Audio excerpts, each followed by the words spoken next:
Hello student, this is Deepak Kashyap. You are watching chemistry class. Chapter acid base and salt आपका चल रहा है, revision class चल रहा है। आपको मैंने साल्ट हाइड्रोलिसिस पढ़ाई थी और उसमें एक टाइप का साल्ट की हाइड्रोलिसिस कैसे होती है जो कि न्यूट्रल साल्ट था NaCl, उसके बारे में बता दिया था। तो सेकेंड टाइप का आपका साल्ट है साल्ट हाइड्रोलिसिस ऑफ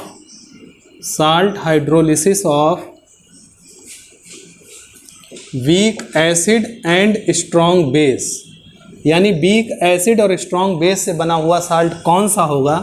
तो एक तरफ हम स्ट्रॉन्ग बेस लिखेंगे और एक तरफ हम लोग वीक एसिड लिखेंगे। स्ट्रॉन्ग बेस आपको मैंने बताए हैं लाइक NaOH, KOH, दो ही याद रखिए।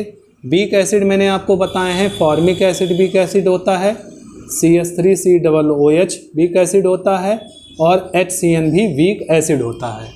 अब इनको मिलाकर हम एक साल्ट बना लेंगे लाइक CH3COOH, ये वीक एसिड है, प्लस स्ट्रॉन्ग बेस ले लिया एक लाइक NaOH। इनको मिलाएंगे तो एक साल्ट बनेगा CH3COONA प्लस H2O। ये आपका साल्ट बन गया। तो इस साल्ट की हाइड्रोलिसिस कैसे होगी जब इसको वाटर में डिज़ोल्व करेंगे? तो उसके लिए आप यहाँ पर देखिए CH3COONA प्लस H2O, ये साल्ट है आपका और ये वाटर है, मिलकर बनाएगा। अगर साल्ट की हाइड्रोलिसिस की जाती है तो आपको मैंने बताया है कि साल्ट की हाइड्रोलिसिस करने पर एसिड और बेस बनते हैं, जिसमें एक वीक होगा एक स्ट्रॉन्ग होगा, या दोनों वीक हो सकते हैं या दोनों ही स्ट्रॉन्ग हो सकते हैं। तो अब यहाँ पर ये साल्ट जो है वो आयंस के फॉर्म में होता है, निगेटिव पॉजिटिव। इसमें से ये वीक है, ये स्ट्रॉन्ग है। वीक वाले को टच नहीं करेंगे, स्ट्रॉन्ग वाले को पॉजिटिव निगेटिव आयन में शो करने के बाद ऐसे कट कर देंगे। तो यहाँ से CH3COO निगेटिव प्लस H2O मिलकर बना रहा है CH3COOH और प्लस OH निगेटिव आयन। तो आप देखिए सॉल्यूशन में, इन सॉल्यूशन, ये सॉल्यूशन है। सॉल्यूशन में कौन सा आयन बचा रह गया है? आपका पता है कि साल्ट का जो निगेटिव पार्ट है वो वाटर के पॉजिटिव पार्ट से रिएक्ट करके बना रहा है वीक एसिड, और सॉल्यूशन में OH निगेटिव आयन बचे हैं। इसका मतलब नेचर जो होगा सॉल्यूशन का, nature of solution equal to कैसा होगा? अल्कलाइन नेचर होगा, क्योंकि OH आयन निगेटिव आयन है। pH जो होगा इसका ग्रेटर देन 7 होगा। और क्या करेगा? ये turns red litmus into blue.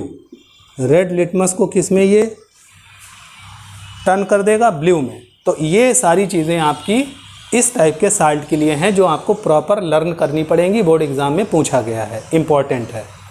Next third type का आपका हाइड्रोलिसिस है salt hydrolysis of strong acid and weak base. अब की बार एसिड स्ट्रॉन्ग है और बेस वीक है, तो एक तरफ स्ट्रॉन्ग एसिड एक तरफ वीक बेस लिखेंगे। स्ट्रॉन्ग एसिड HCl होता है, H2SO4 होता है, HNO3 होता है, ये याद करिए। वीक बेस में आपका NH4OH होता है, CuOH का होल ट्वाइस भी वीक बेस होता है, एक ये याद रखिए। अब हम क्या करेंगे कि एक एसिड स्ट्रॉन्ग ले लेंगे, ये स्ट्रॉन्ग एसिड है, और एक बेस ले लेंगे वीक बेस NH4OH, ये वीक बेस है।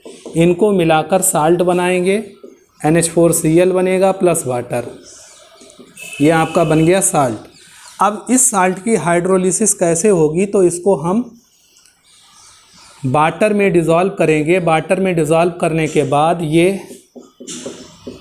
एसिड और बेस बनाएगा। यहाँ पर जो एसिड बना है वो स्ट्रॉन्ग एसिड है और बेस जो बना है वो वीक बेस है। साल्ट आयनिक फॉर्म में होता है, NH4 पॉजिटिव Cl निगेटिव। मैंने आपको इससे पहले वाले में बताया कि वीक वाले को टच नहीं करना है, स्ट्रॉन्ग वाले को निगेटिव पॉजिटिव आयन दिखाकर, और ये कैंसिल करा दीजिए।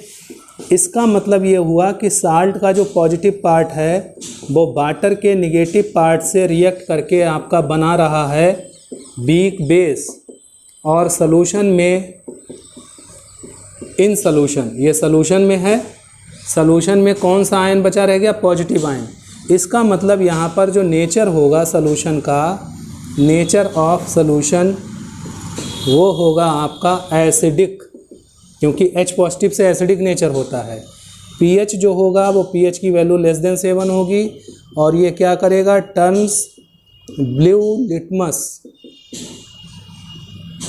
इनटू रेड, ब्लू को किस में, रेड में कन्वर्ट कर देगा। तो इस तरीके से इस साल्ट की हाइड्रोलिसिस इस तरीके से होती है, जिसको आपको प्रॉपर लर्न करना है। नेक्स्ट फोर्थ टाइप का आपका है salt hydrolysis of weak acid and weak base.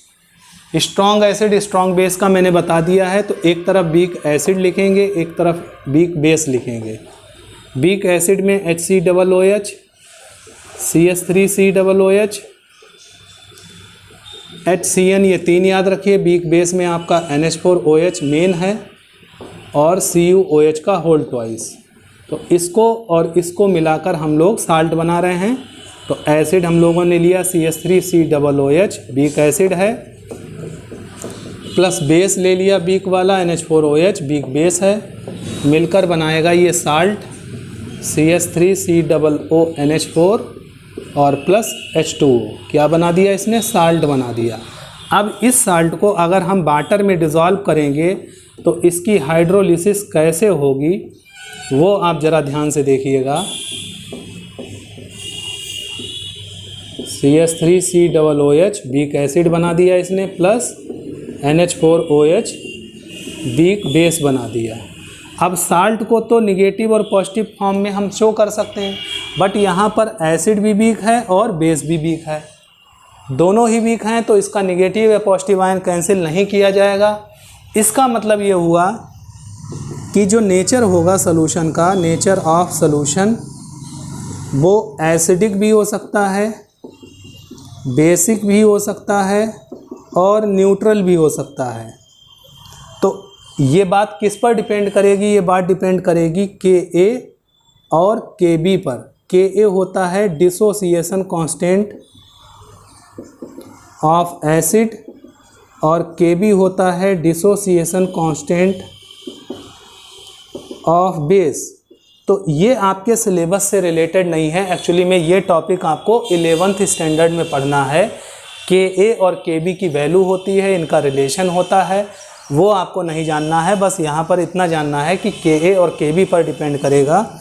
तो pH क्या होगा इसका, ग्रेटर देन 7 या फिर लेस देन 7 या फिर इक्वल टू 7, ये Ka और Kb पर डिपेंड करेगा। मीन्स अगर Ka की वैल्यू ग्रेटर देन Kb है तो pH की वैल्यू लेस देन 7 होगी, और Ka की वैल्यू लेस देन Kb है तो pH की वैल्यू जो होगी वो ग्रेटर देन 7 होगी, और Ka इक्वल टू Kb अगर है तो pH इक्वल टू कितना होगा, 7 होगा। तो इस तरीके से डिफाइन करते हैं। तो जब तक आपको Ka और Kb नहीं पता होगा तो आप ये डिसाइड नहीं कर सकते हैं, और लिटमस पेपर पर भी ऐसे इफ़ेक्ट नहीं बता सकते हैं।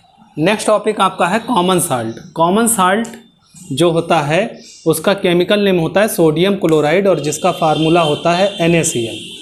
तो कॉमन साल्ट को रॉक साल्ट या टेबल साल्ट भी कहते हैं। टेबल साल्ट इसलिए कहते हैं क्योंकि फूड में यूज़ होता है, फूड को कुक करने में यूज़ होता है। यूजेस बता रहा हूँ, ह्यूमन बॉडी में बहुत बड़ा इसका फंक्शन है, बहुत बड़ा रोल है। Like conduction of nerve impulse, nervous system में हमारे जो नर्व का इम्पल्स होता है जिसके थ्रू मैसेज कन्वे होते हैं, उनका कंडक्शन होता है। जब भी कभी फास्ट रखा जाता है, व्रत रखा जाता है, तो आपने देखा है कि बहुत लोग कॉमन साल्ट या टेबल साल्ट या नमक जिसे कहते हैं नहीं खाते हैं, जिसके कारण उनको वीकनेस फील होती है। तो वीकनेस फील होने का रीज़न यही होता है कि प्रॉपर नर्व इम्पल्स नहीं हो रहा है। नेक्स्ट है कि मसल्स के कॉन्ट्रैक्शन में यूज़ होता है। हमारा जो मस्कुलर कॉन्ट्रैक्शन होता है बॉडी में, जिसकी वजह से बॉडी फंक्शन करती है, तो ये कॉन्ट्रैक्शन भी कॉमन साल्ट की वजह से होती है। अगर कॉमन साल्ट का अमाउंट बढ़ जाएगा बॉडी में तो भी प्रॉब्लम है, अगर अमाउंट घट जाएगा तो भी प्रॉब्लम है। प्रॉपर जितना अमाउंट चाहिए कॉमन साल्ट का उतना बॉडी को चाहिए ही चाहिए। अगर उतना अमाउंट बॉडी में पहुंच रहा है तो हमारे मस्कुलर का कॉन्ट्रैक्शन, कंडक्शन, नर्व का इम्पल्स का कंडक्शन प्रॉपर वे में चलता रहेगा। तो आज तक के जो टॉपिक आपको मैंने पढ़ाए इनको प्रॉपर वे में प्रिपेयर कीजिए, और कोई प्रॉब्लम हो उसको डिस्कस कीजिएगा। Okay student, thanks for watching.